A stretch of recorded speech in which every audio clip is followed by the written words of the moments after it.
성령의 말할 수 없는 탄식이라는 제목으로 하나님의 말씀을 전하도록 하겠습니다. 지금은 대선 기간입니다. 두 후보들이 또 참여하는 여러 대선에 출마한 후보들이 확정된 사람들이 저마다 자기의 득표를 위해서 활동하고 있습니다. 우리가 거는 기대가 큽니다. 왜냐하면 이 나라의 지도자로서 또 5년을 어떻게 이끌어갈 것인가 하는 것은 우리에게 큰 관심이 아닐 수가 없습니다. 사람마다 평가는 다르겠지만은 처음에 그들을 바라봤을 때는 참으로 신선했고 우리의 마음이 흡족한 그런 부분들이 있었을 것입니다. 그러나 매스컴을 통해서 그들의 과거 행적과 또 그동안에 했던 일들을 이렇게 조금씩 드러나게 될 때에 우리는 더 좋은 미담보다는 오히려 참으로 그들의 그 과거의 수치스러운 문제들이 더 많이 드러나게 될 때에 우리는 얼마나 큰 실망을 하는지 모릅니다. 저도 마찬가지입니다. 참 기대했던 그 후보가 계속적으로 여러 가지 어려운 문제들이 생길 때마다 그 사람을 과연 얼마나 우리가 신뢰할 수 있을까 하는 우려점들이 보이게 됩니다. 그렇습니다. 우리가 멀리서 보았을 때는 그 사람이 그럴듯해 보이고 참 똑똑해 보이고 사람이 바르게 보이고 또 그가 하는 일들이 참 선하게 보이지만 사실 가까이 하고 그들과 함께 시간들을 보내게 되면 그들의 가지고 있는 이 허물들과 부족한 부분들이 적나라하게 다 드러나곤 합니다. 사람이라는 존재는 사실은 믿을 것이 아니라는 것입니다. 나를 믿어라. 그렇게 외치는 사람도 있지만은 우리의 연약한 부분이 있다는 것을 인정할 때에 그는 교만하지 아니할 수가 없습니다. 나를 믿고 사는 사람들은 다 교만한 마음을 가지기 때문에 자기가 선택하는 것이 가장 옳다고 생각합니다. 사람들 앞에 큰 소리 치고 끝까지 자기 의지를 굽히지 않는 것은 자기가 맞다고 생각하기 때문에 그렇습니다. 여러분 사실 그렇습니까? 우리가 지금까지 살면서 단 한 번도 잘못된 선택을 한 적이 없습니까? 또 모든 것이 결정하는 것마다 성공하는 것입니까? 일부 우리가 때에 따라서는 성공하는 그런 선택도 있지만 대부분은 우리 뜻대로 되지 않을 때가 훨씬 많다는 사실입니다. 한마디로 성경에서 우리 사람에게 대해서 뭐라고 얘기하느냐? 로마서에 보면은 의인은 없나니 하나도 없다. 우리는 다 죄인으로 태어났기 때문에 우리의 선택하는 그 모든 것들이 내 생각에 그것이 옳다고 여길 뿐이지 반드시 그것이 옳은 것은 아니라는 것입니다. 우리가 그것을 알아야 됩니다. 상대방도 옳은 것이 아닐 수도 있는 것처럼 내 자신도 내가 최선을 다한다고 하지만 그것이 바로 선하다고 생각하면 안 된다는 것입니다. 내 기준에 봤을 때 그것이 옳다고 생각할 뿐이지 사실은 얼마든지 착각하고 오해할 수 있다는 사실입니다. 그러면은 예수를 믿는 우리 믿는 사람들은 어떨까요? 예수를 믿는다는 사람들, 교회를 다니는 사람들을 우리는 기독교인이다 그렇게 부릅니다. 교회 다니는 사람들의 종교가 무엇인가? 기독교다 그렇게 말합니다. 기독교의 신앙은 무엇입니까? 하나님의 중심입니다. 하나님이 나의 주인입니다. 예수님을 믿지 않는 사람들은 하나님이 없기 때문에 자기 자신이 주인으로 살고 있습니다. 그럴 수밖에 없지요. 그렇지만 하나님 믿는 사람들은 내가 주인이 아니라 하나님이 주인이라는 사실입니다. 그러나 우리가 실질적으로 살아가는 현장에서는 어떤 일이 생깁니까? 하나님이 나의 주인이라고 생각하고 알고 있으면서도 실질적으로는 하나님보다도 내가 먼저 앞서고 내 생각이 먼저 앞선다는 사실입니다. 그것이 바로 예수를 믿으나 안 믿으나 우리의 사람의 본성은 항상 악하고 연약하다는 사실입니다. 오래전에 어느 유명한 목사님이 전국에 다니면서 집회를 인도하고 저도 그분에게 굉장히 큰 은혜를 받았던 적이 있습니다.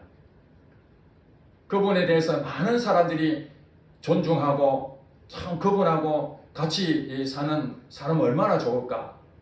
그래서 그 집회를 마치고 성도들 가운데 어떤 사람이 그 목사님 사모님을 만났을 때 그 사모님에게 이렇게 얘기했답니다. 사모님은 정말 행복하겠어요. 왜냐하면 이렇게 훌륭하신 목사님과 한평생 같이 산다면 얼마나 즐겁고 복되겠습니까? 그렇게 얘기를 했는데 그 사모님 말씀이 걸작입니다. 당신이 한번 살아봐. 우리가 일반적으로 생각했을 때는 그 훌륭하신 목사님과 함께 사는 그 사모님은 정말 복이 넘칠 줄 생각하지만 가장 가까이 살았던 그 사모 입장에 생각했을 때는 그 남편이지만 그 목사님의 그 삶의 모든 것을 다 경험하지 않았겠습니까? 멀리서 본 성도는 그 좋은 점만 그 목사님의 것을 발견하실지 모르지만 그래서 존중했을지 모르지만 가까이 늘 이렇게 관계를 맺고 살고 있는 그 사모 입장에서 봤을 때는 그 목사님의 허물과 부족함과 연약함을 다 경험하고 있기 때문에 곁에서 봤을 때는 그분이 존경스러울지 모르지만 사람이 다 똑같다는 것입니다. 그 목사님이 훌륭하다 해서 그 사모나 모든 부분들이 완벽하고 정말 누가 보더라도 최고로 잘 사는 그런 집안처럼 보이지만 그 내면을 속속들이 들여다보면 우리의 연약함과 부족함이 다 있다는 것입니다. 우리는 이것을 전제하지 않으면 안 됩니다. 더 심하게 얘기한다면 우리가 예수를 믿었습니다. 그러면 이제 하나님 뜻대로 살아야 된다라고 그렇게 생각하고 있지만 우리의 삶 가운데에 실질적으로는 하나님 뜻대로 기도하는 사람보다는 오히려 내 뜻대로 하나님 나의 뜻대로 해달라고 그렇게 기도하는 것이 대부분 아니겠습니까? 그것을 오늘 사도 바울은 분명하게 깨달았던 것 같습니다. 우리 존재가 어떤 존재인지를 분명하게 알고 오늘 말씀을 우리에게 전하고 있습니다. 오늘 본문의 말씀에 26절에 그렇게 말하죠. 성령도 우리의 연약함을 도우시나니 우리는 마땅히 기도할 바를 알지 못하나 오직 성령이 말할 수 없는 탄식으로 우리를 위하여 친히 간구하시느니라. 오늘 이 말씀을 보세요. 성령께서 하나님이시죠. 하나님께서 우리의 연약함을 도우신다. 우리가 완전하게 서 있으면 성령님이 필요가 없습니다.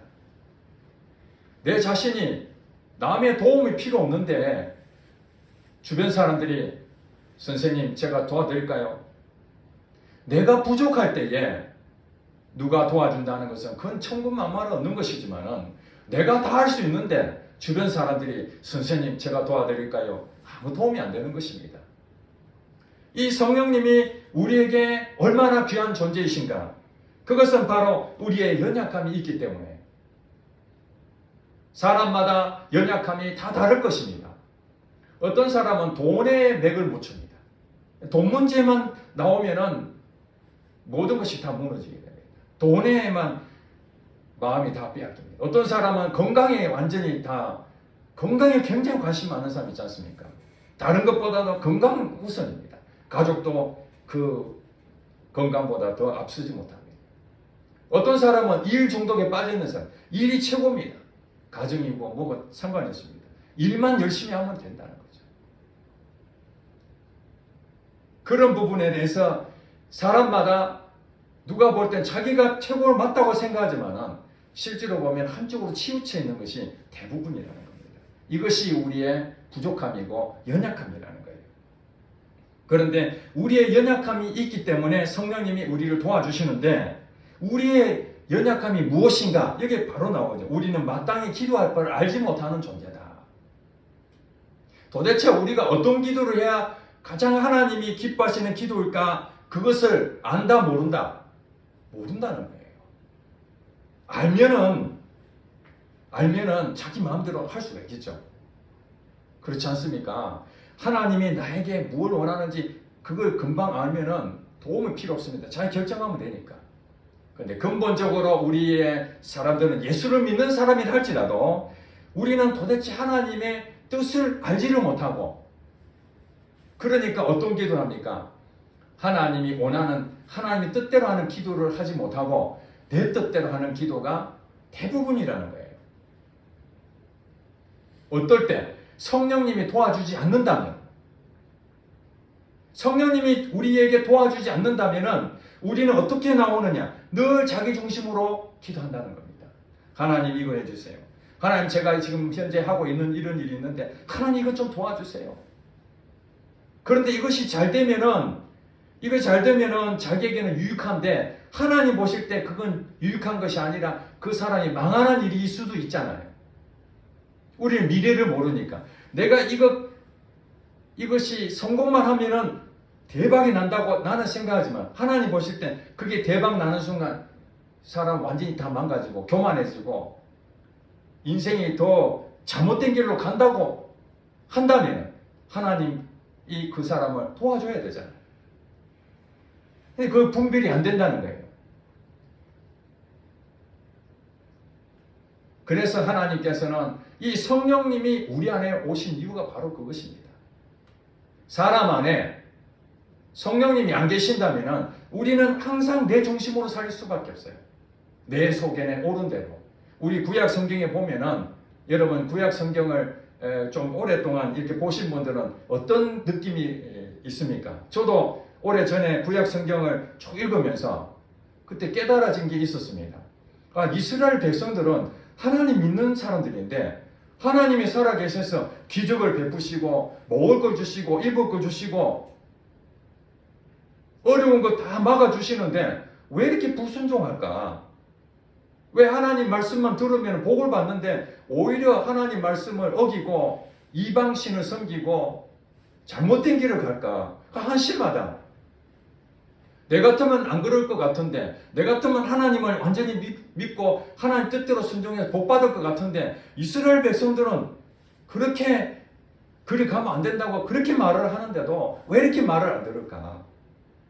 자, 여러분 예레미야서에 보면은 제가 과거에 설교한 적이 있습니다만은 예레미야서 5장에 보면은 이런 내용이 나옵니다. 하나님께서 이 예레미야 선지자에게 이렇게 말합니다. 너가 이 예루살렘 성을 다니면서 정의를 행하고 진리를 구하는 자 단 한 사람이라도 찾는다면은 내가 이 예루살렘 성을 용서할 것이다. 지금 하나님께서는 이 예루살렘 성을 심판하실 그런 계획을 갖고 있었습니다. 왜냐하면 전부 다 하나님 말씀에 순종하지 않기 때문에 이대로는 안 되겠다. 이들에게 징계를 내림으로써 하나님이 진짜 살아계시는지 그걸 한번 보여줘야 되겠다. 그렇게 생각했지만은 그래도 이 가운데 단 한 명만이라도 나에게 순종하는 사람이 있다면은 내가 이 성을 모든 사람을 다 용서해주고 싶다. 그런 마음 아니겠습니까? 그런데 결과적으로 어떻게 됐습니까? 단 한 사람도 찾지를 못했다는 겁니다. 이게 현실입니다.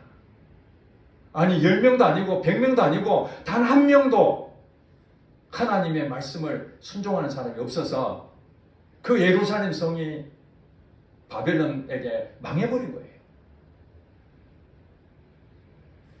여러분 자신할 수가 없습니다. 또 성경에 보면은 선줄로 생각하는 자 넘어질까 조심하라. 내가 다 이루었다. 나는 그래도 신앙생활 이 정도 하면 잘하지. 다른 사람에 비교했을 때 나는 그래도 헌금도 하고 예배도 드리고 봉사도 하고 난 이 정도면 그래도 교회 안 나온 사람이 얼마나 많아. 그리고 매일매일 기도 안 하는 사람이 얼마나 많아. 성경책 한 번도 읽어보지 않는 사람 굉장히 많은데 나는 그래도 꾸준히 성경책도 읽고 기도도 하고 예배도 드리고 봉사도 하고 하나님이 이 정도면 나를 인정해 주지 않겠어? 그래도 천국에 가면 넉넉하게 합격하지 않았겠나? 이렇게 생각하는 사람이 의외로 많다는 것입니다. 여러분 그런 사람이 위험한 겁니다. 그것이 교만하기 때문에. 그래 그들은 뭐 하냐면 자꾸 사람들을 판단합니다. 왜 저 사람은 교회를 잘 안 나오지? 왜 저 사람은 헌금도 안 하지? 왜 저 사람은 교회 봉사도 안 하는? 이런 식으로 계속 정죄합니다. 왜냐하면 자기 자신이 하고 있기 때문에. 성경을 여러분 보시기 바랍니다. 우리가 연약하다는 것입니다. 소돔과 고모라 땅에도 하나님께서 그들이 죄가 너무 심해서 내가 심판하겠다 그러는데 아브라함이 뭐라고 고백합니까? 의인 50명만 있으면은 그 성을 용서해 주세요. 하나님께서 그렇게 할게요. 그러다가 45명, 40명, 30명, 20명, 10명까지 협상하지 않습니까? 왜냐하면 50명도 많이 없으면 이 성이 다 멸망하지 않겠나? 그렇게 해서 아브라함이 어떻게든 이 소돔 고모라 땅에 누가 있습니까? 거기에? 자기 조카 롯이 있잖아요. 자기 조카 롯을 살리고 싶어서 그 성을 멸망하지 않게 하기 위해서 하나님 앞에 계속 협상을 합니다. 하나님, 10명만 있어도 심판 안 했으면 좋겠다고. 하나님께서 아브라함 마음을, 그 사랑하는 마음을 알기 때문에 그래, 10명만 있어도 내가 그 성을 멸하지 않을 거야. 그런데 결과가 어떻게 됐습니까? 10명이 없어서 그 성이 멸망했다는 것입니다. 여러분, 오늘 세상에 얼마나 많은 사람이 있습니까? 그 많은 사람들이 죄를 범한다 할지라도 하나님 믿는 사람 단 한 사람만 찾으면 그 성을 용서하겠다는 하나님 약속이 있습니다. 저는 그걸 놓고 생각합니다. 하나님, 모든 사람이 타락하고 모든 사람이 다 부족한데 하나님, 저도 똑같습니다. 연약합니다.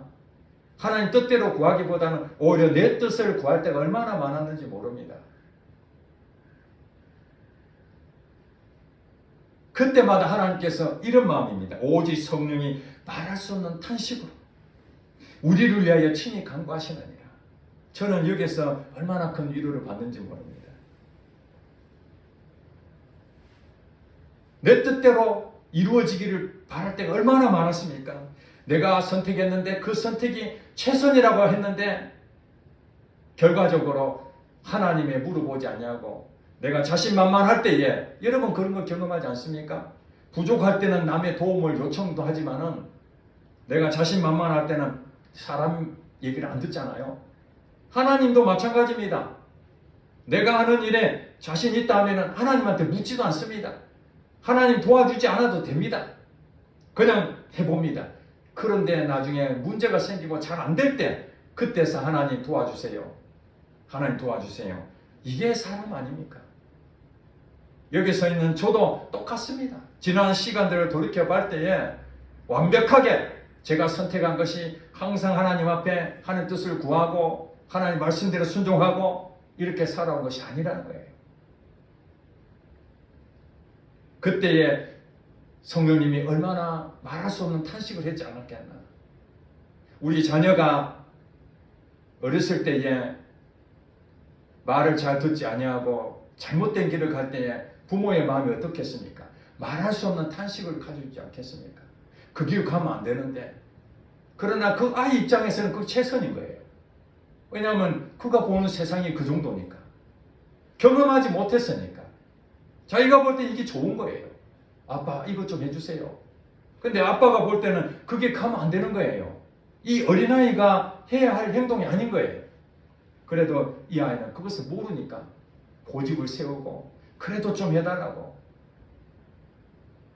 그때의 부모가 탄식하는 것처럼 성령님도 우리가 바르게 가서 하나님의 복을 누려야 되는데 그 복보다는 오히려 내 인간적인 눈으로 그것을 해결해보고 그걸 얻어보려고 발버둥치는 모습을 볼 때에 성령님이 말할 수 없이 탄식을 한다는 거예요. 그런데 감사하게도 이 성령님의 말할 수 없는 이 탄식 때문에 성령님이 그래, 네 알아서 해라 이것이 아니라 친히 우리를 위하여 간구하신다는 거예요. 친히. 성령님이 그래서 안타까워서 도와줘야 되겠다.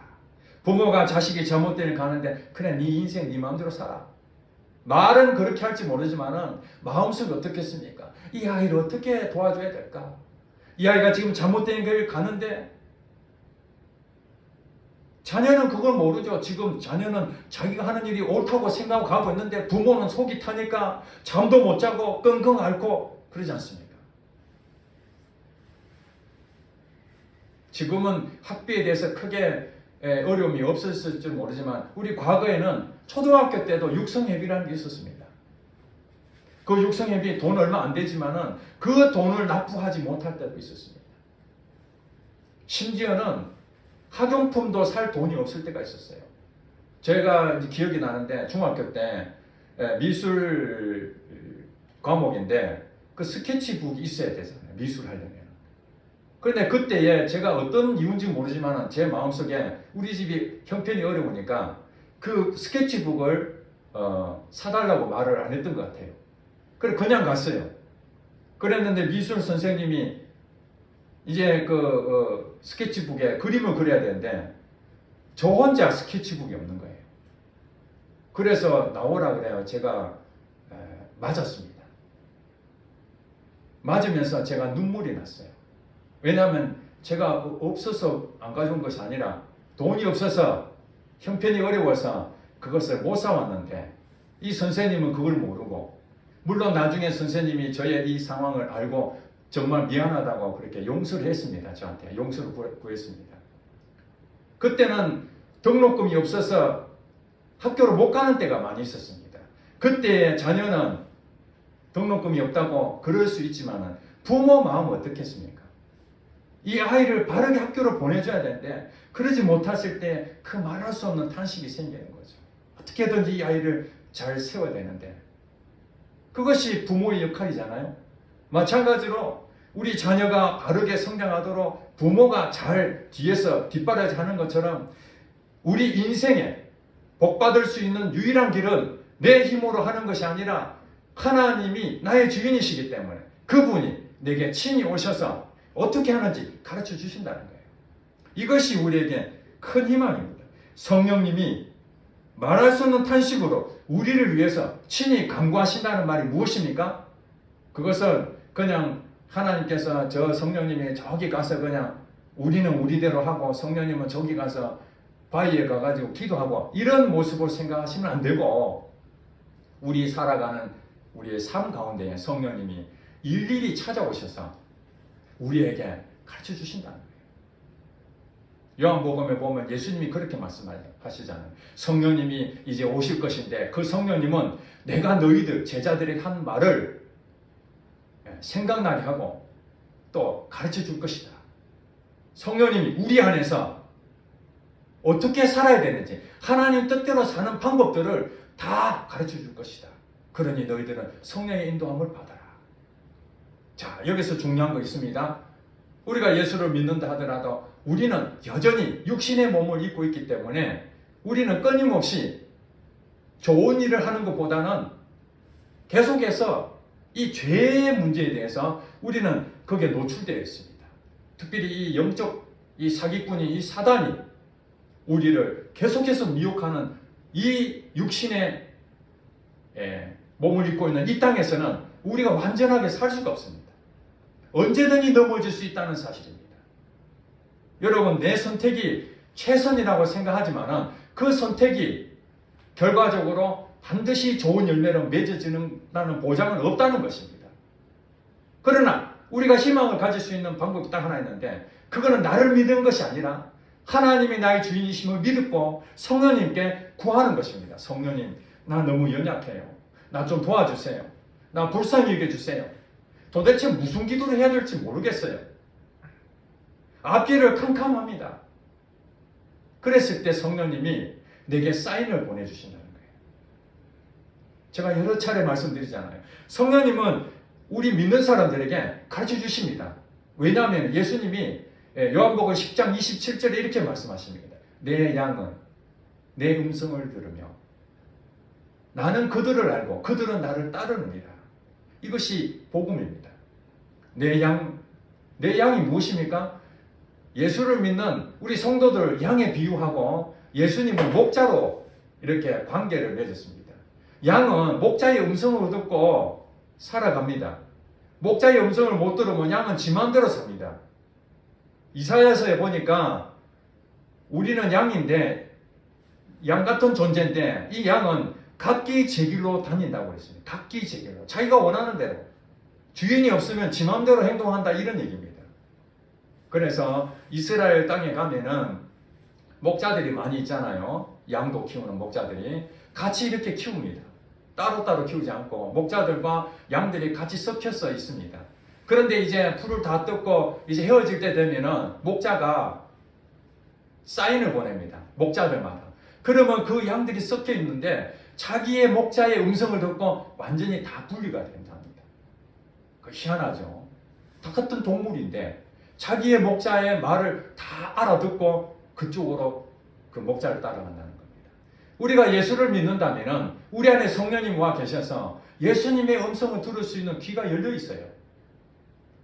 예수를 믿는다 하는데 예수님의 음성을 들을 수 있는 귀가 열리지 않았다? 이상한 거죠, 그건. 그렇지 않습니까? 예수를 믿었다는 것은 바로 우리 안에 성령님이 와 계신다는 거예요. 그러면 성령님이 예수님의 음성을 들을 수 있는 영적 귀가 열리게 만들어 놨어요. 그렇죠? 그럼 예수님의 음성을 못 듣는 것들은 그 몸이 아프든지 아니면 예수님의 따르는 양이 아니든지 그렇다는 거잖아요. 우리는 구분할 수는 없습니다. 그러나 예수님을 믿는다면 예수님의 음성을 들을 수가 있다는 겁니다. 자, 그렇다면 이제 성령님이 우리에게 어떻게 해야 하나님 뜻대로 사는 것인지를 다 가르쳐 줄 거예요. 우리는 어떻게 해야 됩니까? 내 힘으로 무엇인가 하려고 했던 것을 중단하고 항상 매일 우리는 성령님의 인도를 구해야 됩니다. 성령님 인도해 주세요. 자, 예수님께서 십자가 달려 돌아가실 때에 어떤 기도했습니까? 예수님도 인간의 몸을 입고 왔어요. 하나님이시지만은 사람의 몸을 입고 왔기 때문에 사람에 대한 어떤 나타나는 현상들이 무엇입니까? 연약함이거든요. 연약함, 두려움. 특별히 이 십자가에 달려 죽는다는 것은 어마어마한 큰 사건 아닙니까? 가장 큰 고난이잖아요. 죽는다는 것만큼 가장 큰 게 어디 있겠습니까? 그러니 하나님의 존재를 봤을 때는 그까짓 아무것도 아닌데 육신을 입고 있는 예수님 자체는 육신의 눈을 봤을 때는 이 십자가는 하나님 주신 사명이라 할지라도 엄청난 고난을 눈앞에 두고 있는 것입니다. 그때 예수님 기도가 그렇게 기도하잖아요. 아버지여, 이 잔을 내게서 옮겨주시옵소서. 이것이 육신을 입고 있는 사람의 연약한 고백입니다. 이것을 피해달라는 거잖아요. 지금 이 십자가 사건을 사명으로 받아들여야 되는데 십자가를 져야 온 인류를 구원할 수 있는다는 것을 예수님도 아시죠. 그러나 육신을 입고 있는 이 예수님의 고백이, 첫 번째 고백이 이 잔을 내게서 지나가게 해주시옵소서. 얼마나 힘든 상황이었으면 그런 고백을 하겠습니까? 그럴 때에 성령님이 예수님 안에 힘을 주시죠. 기도할 방법을 다시 바꿔줍니다. 육신의 몸을 입고 있는 예수님 안에 성령님께서 그것을 이길 수 있는 힘을 주시는데 그 다음 기도 내용이 바뀌어버리잖아요. 그러나 아버지 내 뜻대로 마옵시고 아버지 뜻대로 하옵소서. 이렇게 바뀌잖아요. 예수님이 처음부터 그런 것이 아닙니다. 예수님은 이미 예언하신 대로 십자가 달려 죽으실 것을 이미 알고 있었어요. 그럼에도 불구하고 육신의 몸을 입고 있는 예수님은 이것을 안 겪기를 바랐지만 그러나 육신에 입고 있는 이 몸을 이길 수 있는 힘을 성령님이 주셨는데 내 뜻대로 마옵시고 아버지 뜻대로 하옵소서. 이것이 예수님이 우리 인간에게 주어져 있는 그것을 실질적으로 보여준 샘플입니다. 여러분, 이 세상에 누구든지 나는 예수는 잘 믿고 나는 완벽하게 하나님 뜻대로 살 수 있어. 그건 착각입니다. 내가 무엇인가 할 수 있다는 그 순간 우리는 교만한 마음을 갖게 됩니다.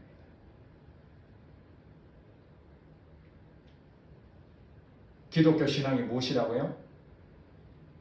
하나님이 주인이 되시는 겁니다. 하나님이 주인이라는 것은 하나님이 말씀하시는 것을 우리는 그대로 따라가는 것이죠.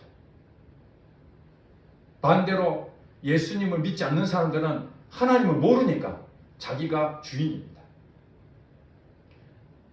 그러나 예수님을 믿고 난 다음이라고 해서 바로 하나님이 나의 주인인 것을 고백하고 100% 완벽하게 그렇게 사는 사람은 한 명도 없다. 왜? 인간이 연약하기 때문에. 그러면서 이렇게 말합니다. 28절에 우리가 알거니와 하나님을 사랑하는 자 곧 그의 뜻대로 부르심을 입은 자들에게는 모든 것이 합력하여 선을 이루느니라. 이렇게 말씀하고 있습니다.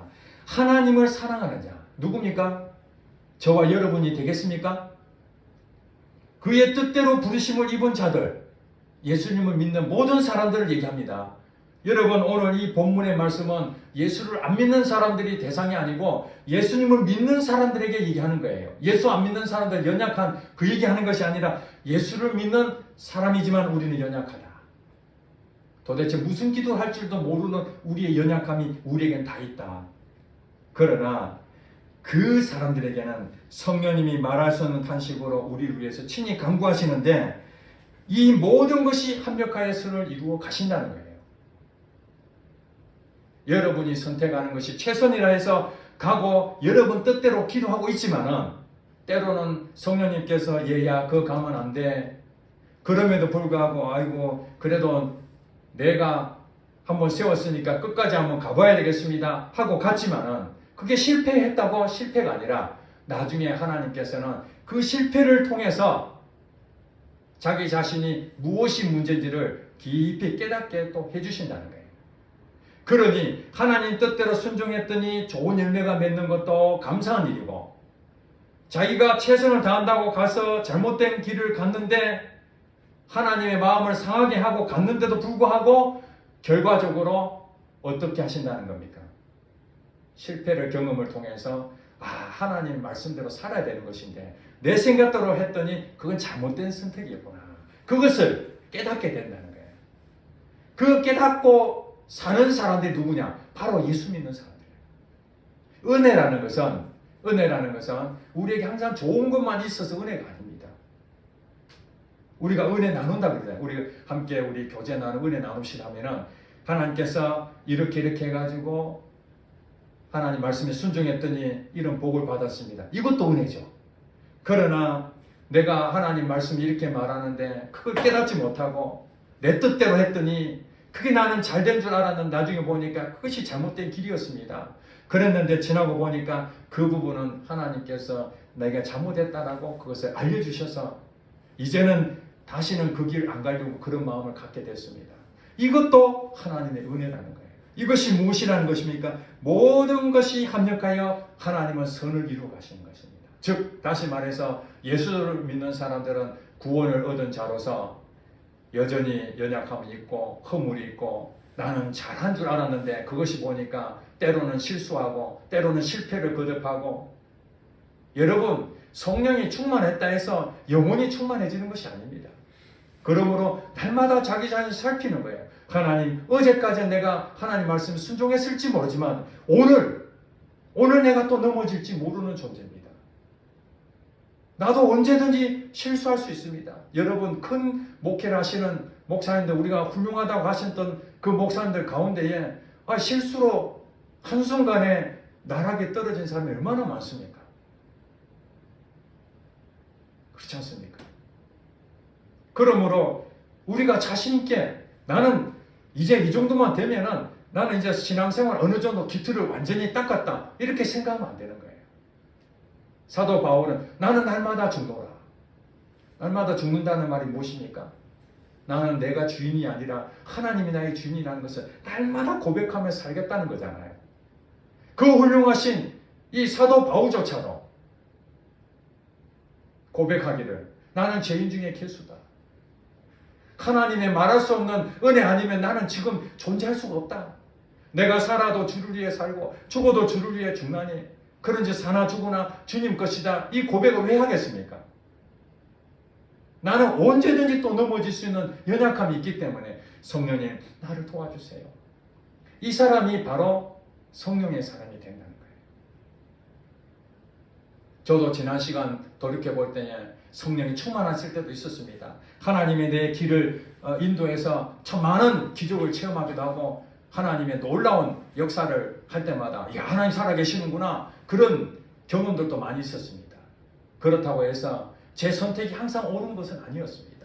지난 시간들을 돌이켜볼 때에 그때 이런 선택을 해서는 안 됐을 것인데 그때 내가 좀 더 마음을 좀 너그럽게 했었어야 되는데 왜 그걸 품지 못했을까?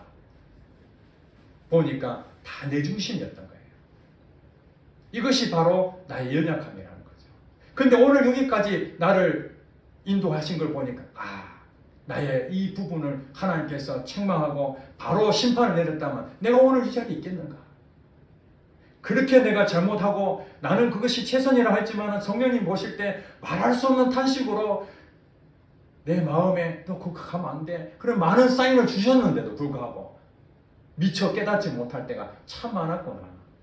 그럼에도 내게 믿음을 갖게 또 다시 깨닫게 하고 넘어졌을 때 다시 이렇게 세워주시고 내가 잘못한 것을 다시 생각나게 하시고 회개하게 만드시고 그렇게 해서 나를 오늘 여기까지 인도해 주셨구나 생각하니까 제가 과거에 돌이키면서 모든 일이 다 선택한 것이 참 성공하고 다 잘했다면 아마 제 자신이 자랑거리가 있을 것입니다. 내만큼 많이 가지고 내만큼 많이 경험한 사람 있겠나 이렇게 생각하는데 그게 아니고 저는 지금도 그렇습니다.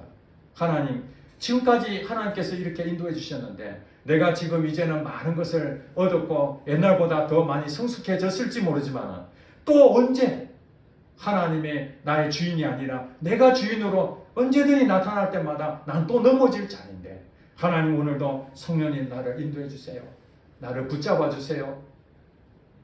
성령님 말할 수 없는 탄식으로 내게 계속해서 간구하고 있는 이 모습을 생각할 때마다 하나님 내가 다른 짓을 하지 않도록 하나님 나의 연약함을 불쌍히 여겨주세요. 이렇게 고백하고 있다는 것입니다. 여러분들도 과거에 실패했던 사례들 나는 왜 신앙생활에 왜 이렇게 잘 안 되는가 또 앞으로도 신앙생활 잘한다는 보장도 없고 여기에 주눅들 필요가 없습니다.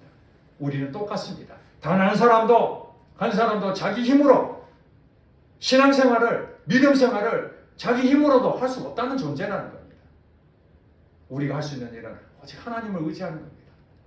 매일매일 성령님 나를 도와주세요. 성령님 인도해 주세요. 그래서 성령님 말씀하신 대로 살아내는 것이죠. 마지막 때까지 성령님 말씀하신 대로 살아내 보려고 하는 그 마음 그것을 하나님께서 귀하게 보시고 지금까지 우리를 살려주시고 은혜를 베풀어 주셨다는 이 사실 여러분 지나간 것은 다 옛날 것입니다. 미래도 하나님 것입니다. 우리 할 수 있는 일은 하나님만 바라보고 오늘도 승리의 삶을 사시기를 주의 이름으로 축복합니다. 기도하겠습니다.